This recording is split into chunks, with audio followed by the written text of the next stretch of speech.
Good morning, everybody. Welcome down to the Escondido area. It's a beautiful morning for a drive, and this is Tony right here. Thank you so much for taking the time, sir. My pleasure. And this is Tony's 91 Mitsubishi Eclipse GSX.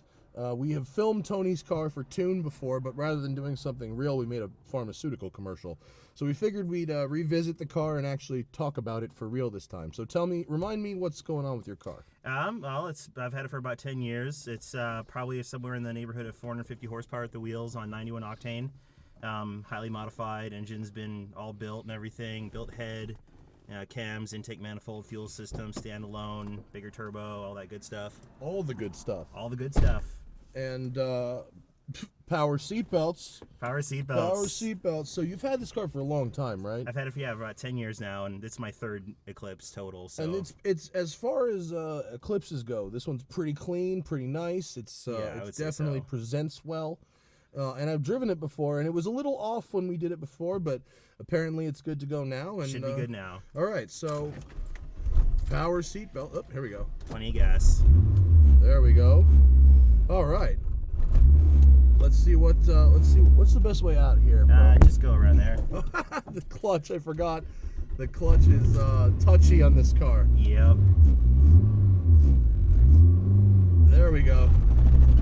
Which way is the best way out? You think probably down there. Down there, yeah. This clutch is oh. Yeah. Come on. There we go. Come on, DSM. I know you've got it. No idle air control motor will do that on a hot start.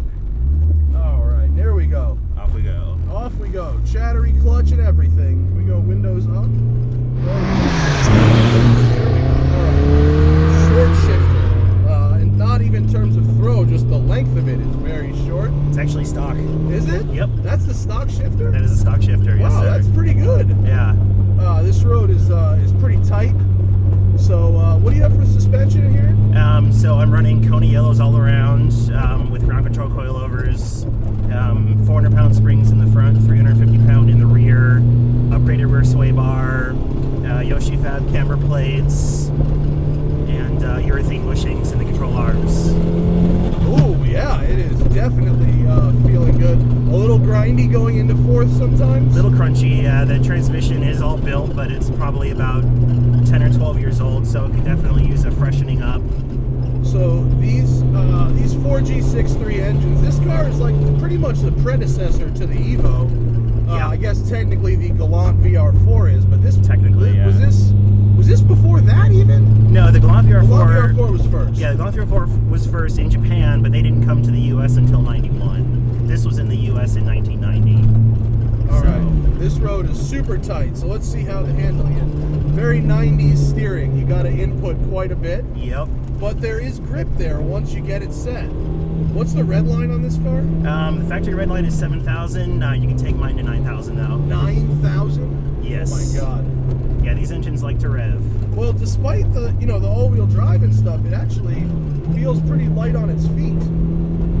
Yeah, the suspension modifications definitely made it turn in a lot better, and it has pretty light wheels and all around. And hand-hook RS3s I saw? Yeah, good sticky tires for sure. Love those tires.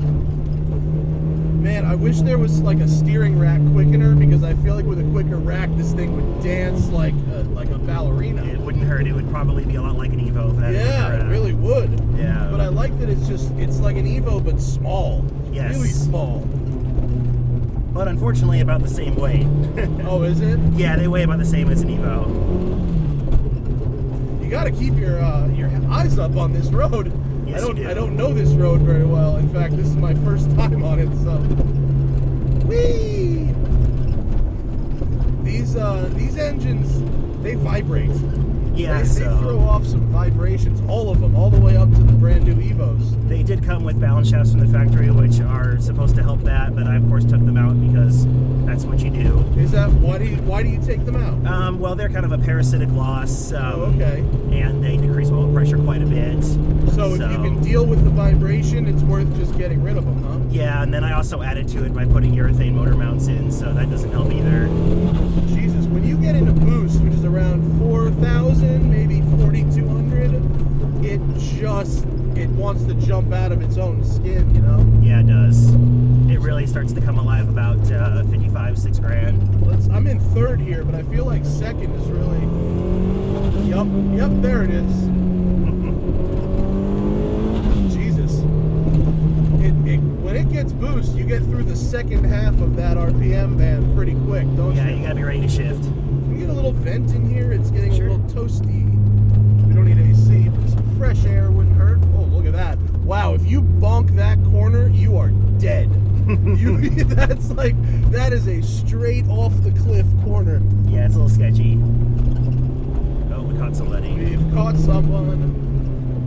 That's okay. We can always flip around and go back the other way. Indeed. I want to go and find some open road where I can actually wind this guy out a bit, because this road, amazingly enough, even though the car is quite small and nimble, I just don't have enough room to wind the motor. I mean, even what is 7,000 RPM in second gear? It's like 70 miles an hour, 80 miles an hour? Probably about 50, 55. If you go all the way to 9, you'll be about 70 miles an hour in second. All right, we need to find a U-turn because I don't want to sit behind Mr. Civic here. We've caught him at the wrong section of road, haven't we? So, everyone on the internet basically says this car will be broken 80% of the time. Yeah, and they're actually not wrong 80% of the time. 80% of the time, they're right 100% of the time? Yes. They're not the most reliable. You really don't want to have to rely on one to drive every day. Oh, bikes. No, I think you're probably right on that. So, what are some of the biggest issues with these things? The drive line is really the biggest problem. What's reverse? Over and down to the right. Over and down. Yeah. The drive line. So you basically like too much power and you start blowing everything else up. Yeah, you start going through transmissions. They don't like the power. They don't like shifting to high RPMs. The engine is super strong. It can take pretty much whatever you want to throw at it to an extent. There's guys that are making 600 wheel horsepower on completely stock internals. And is there any kind of market to support a big power build like this? There definitely used to be about 10 years ago, but then the Evo came along and they just sucked all of the everybody who had DSMs went out and bought Evos, and that was the end of that, huh? Pretty much. Yeah, there's still a couple people left who love these cars as much as I do and want to support them, but it's tough. Well, you mentioned earlier before we started filming that if you really want big power in this car, you really have to get the automatic. Yeah, the automatic is a lot stronger if you just want to go drag racing, which most people do with these cars. The automatic can take a pretty good beating in stock form. Oh, there, it moves around a little bit. I mentioned in the original drive film that my one and only traditional style stoplight drag race that I was ever in, I got my ass handed to me by like one of these that ran 9s. Yeah. And it looked stock, and it embarrassed me so badly. I love the blow-off noise, and you're right, it is running better than last time. Yeah. No more slipping clutch. Yeah, no, it gets the power down. What is the torque split with the all-wheel drive? At best, it's 50-50. It has Cavistus coupling, so you really only get the rear wheels when the front starts slipping? Yeah. You can weld the center diff, and then you'll get 50-50 all the time. But and then it makes it drive terrible. Yeah, that's only really for drag racing. Yeah. You don't want that if you're trying to go handle, So you go to track days and stuff in this car, don't you? I've never gone to a actual road race track. I've autocrossed it and I drag raced it a lot. How does it do at the drag strip? It did pretty well. It had a best ET of 1193. That's strong. On 91 octane and a best trap speed of 117. Oh, that's pretty good. At about 20 pounds of boost. How is it to launch? What's the strategy for launching? Well, I do have a 2-step launch control on the car that also cool. anti-lags, but if I use that, it just spins the tires into oblivion. So really? I tend to that's a tree branch in the road. That's new. Oh yeah. That was not there 10 minutes ago. That was not there 10 minutes ago.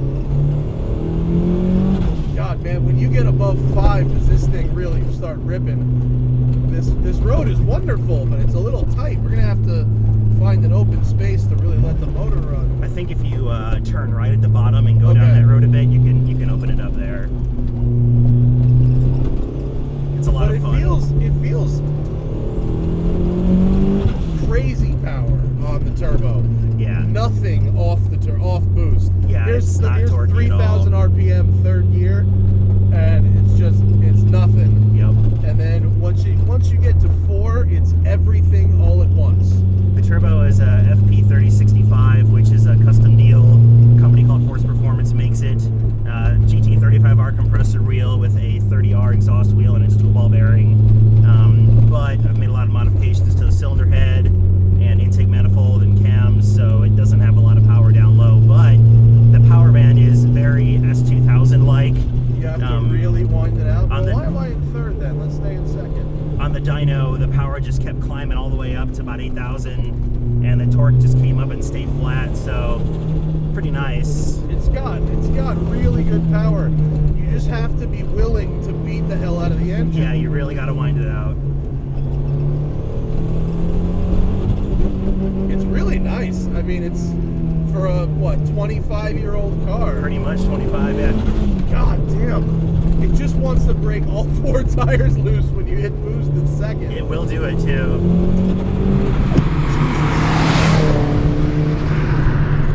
It's, it requires focus, doesn't it? Yeah, you have to be paying pretty close attention. We're gonna let these bikes clear out.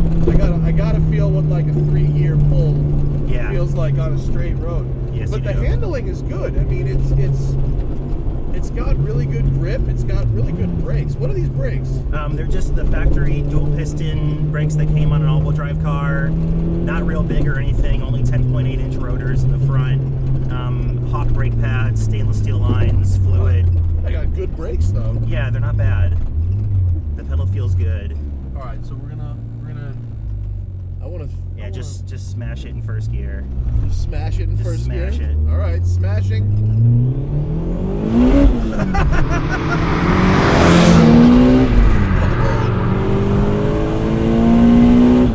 Wow, dude. Wow, it's fast, man. It all breaks all 4 tires loose into first. Oh yeah. It's mental when you get into second. And then by the time you're mid-boost in 3rd gear, you look at the speedometer and go, whoa, okay. That was awesome. That was really cool. This car is really fast. Does it's sort of got, I mean, I know it isn't going to, but it kind of feels like it wants to eat itself a little bit. Oh no, I get that. Yeah, it's definitely... Come on. It's pretty strung out, and I mean, I would say that my setup is pretty mild compared to what a lot of people do with these cars. Oh my god, I gotta do that again. Do it again. Shifting at 8,000. Wow, it's mental. But you need the room. You do. You know, that road we were just on is beautiful for handling, but unless you've got some room, it still has a lot of drag car in it, and I am trying to sort that out, and I'm getting there ever so surely. But wow, once you get into boost in 4th gear,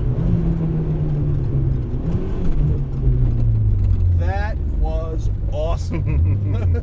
This thing is really fast, Tony. It's way faster than the last time I drove it, because I guess the clutch the clutch was slipping last time. Whoa, So now it's good. That was super cool. This thing is really neat. Thank you, Tony. Glad you liked it. This is very cool. I mean, if you're either into DSM or you hate DSM, and I get it. I get both sides of the story. There are positives and negatives here. This is definitely a Mitsubishi from '91. Oh yeah. At the same time, it's ungodly fast when you get into boost. That's great. I can't believe it's not faster than an 11.9. Yeah, I mean, it probably would be. If you asked me, I'd go, well, this is a 10-second car or something. Yeah, it could probably definitely get a mid-11. It's mostly just my driving, and it's a really tough car to launch. If I had slicks on it, it would be a totally different animal. It would launch the gearbox every single launch. It would scatter drivetrain parts everywhere and make a big mess and make everybody sad. So well, that was awesome, and thanks for bringing it out. You're welcome. Thank you guys for watching, and we'll see you next time.